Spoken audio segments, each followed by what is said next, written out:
Come on. The lawyer, you're not entitled to have her pay your lawyer's fees for the reasons. That's the landlord. And on the issue of the black cop, that is one of the few things that has me a little wondering in this case, because Come it on. just makes sense that this is what people, people were. And I recommend The very renter. strongly that before a tenant moves in, you take pictures of how the place looks, really close pictures, and I'm not going to make her pay for that. So that's 77. Oh, I forgot the interest that you should be getting, which is $2.37. Hold on. How about the toilet that she let it run for a week?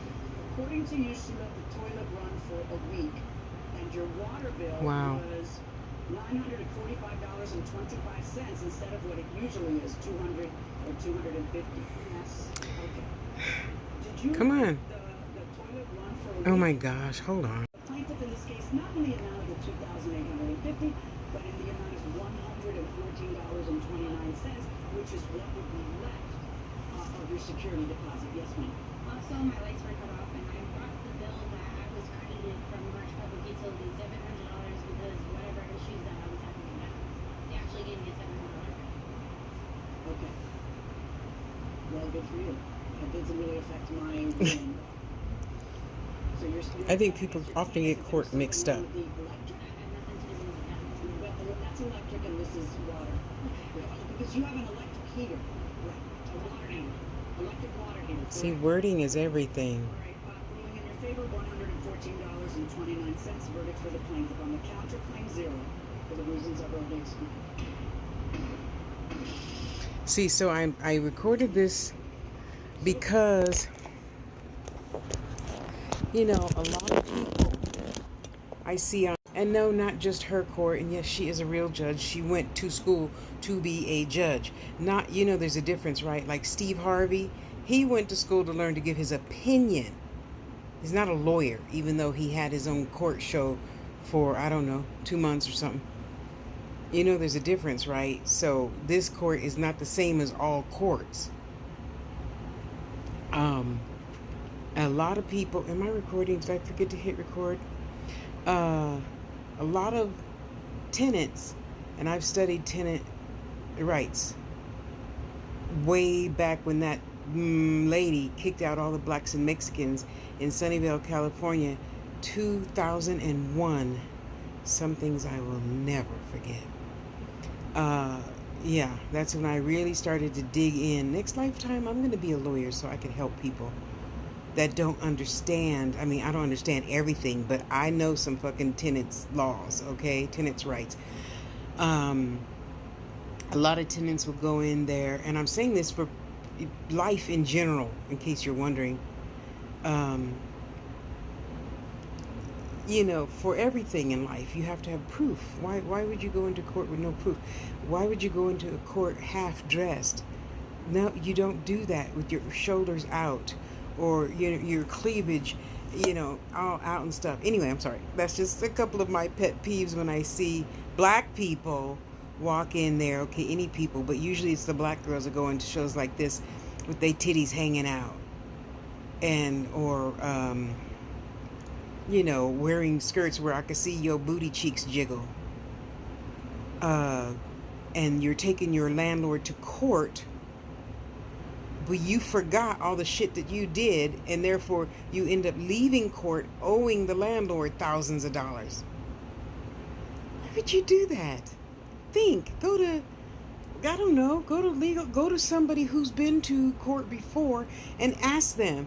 That's why YouTube has billions and billions of videos, and about 3,000 of those videos are mine. Yes, I've been on YouTube since 2004. I was on Facebook since 2005, making a shit ton of money back then, and making 5 videos a day every single day.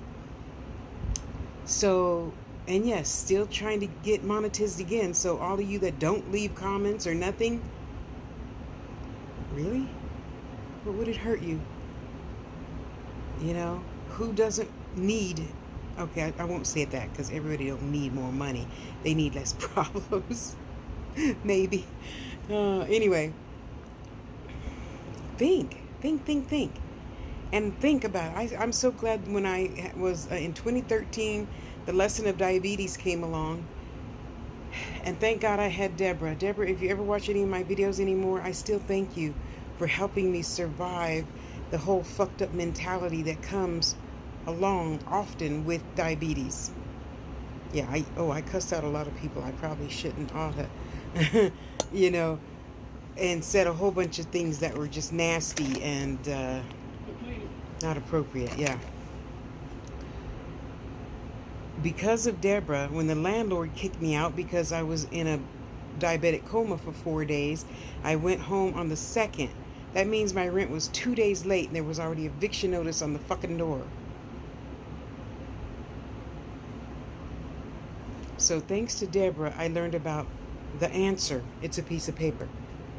And you go to court. You pay. I don't know. Back then, I think it was like $75. I didn't have it, obviously, because I was out of my mind. They waived that. Excuse me. But what I did not know until many years later was I should have gotten that expunged from my record. Yeah. Since I paid my rent for, how long did I live there? 4 years or something. And he wants to give me an eviction notice because I'm late on my rent for 2 days. I showed him proof that I was in the hospital for 32 days. Yeah, so, all of that comes with what my Capricorn mother always said. You keep records for 10 years. Yeah, everybody says 7. 10 years you keep, and I still have my lease from my past 1, 2, 3 apartments, just in case. Why? Because when I left Las Vegas, you remember I left Las Vegas to come here to Nebraska because of cheap rent. They had just sold the property for the 4th time. I lived there for 4 years. They sold the property for the 4th time. Huge complex, like 200 apartments. And the bad thing about that is when a complex buys another complex, they zero out everything and we start from scratch every year. Oh, and they raised the rent. That time they raised the rent $200. Before, $40, $45, $50. That 4th year, $200. Well, that was my whole $1,400 check. And I had to pay their water, their trash, their pest control fees, and something else that I already forgot about. Yeah. There's no money left for my bills or to feed my babies. Then I just had Princess. No, then I had Princess and Magic. Yeah. So if you're a renter, it's just my little teeny tiny baby opinion. Know whatever the laws are in your state, in your city. Tenant landlord rights. Yeah. And renter's insurance. Yeah. Renter's insurance. And of course she said, take pictures before. Thank God. You see, you wonder why I took that video of saying, you guys, I'm moving. This is my new house. Yeah, that's why. So I can prove to you that corner down there had this much tile removed. Why would I remove that before I move here? I said, why would I remove that before I even moved in? I had no control over that. Okay, so don't try and blame me for that. It's right there. I'll put a circle around it if you need it, because I took very good videos before I move in anywhere and after I leave. Okay, so the last apartment with that fucking slumlord, yes, I made a video. I made a video of the note that I left Maria that I paid $100 to go clean the house. Apparently she didn't, and that's why some bitch-ass fucking neighbor came on here saying he's not a slumlord. Any landlord that's going to charge you almost 3 times the rent because I come from Vegas, so he knew I had some money, and then not keep the agreement to fix up the basement after I move here from Vegas is a slumlord. Stop fixing anything. Stop sending this stupid little boy over. Okay, he is about 35, but he acts like a little boy because he didn't do a lot of things that handyman I feel should do, especially if I'm giving you a nice tip. And when I moved here, I had a shit ton of money. Yeah, so renters, keep your eyes open. Learn.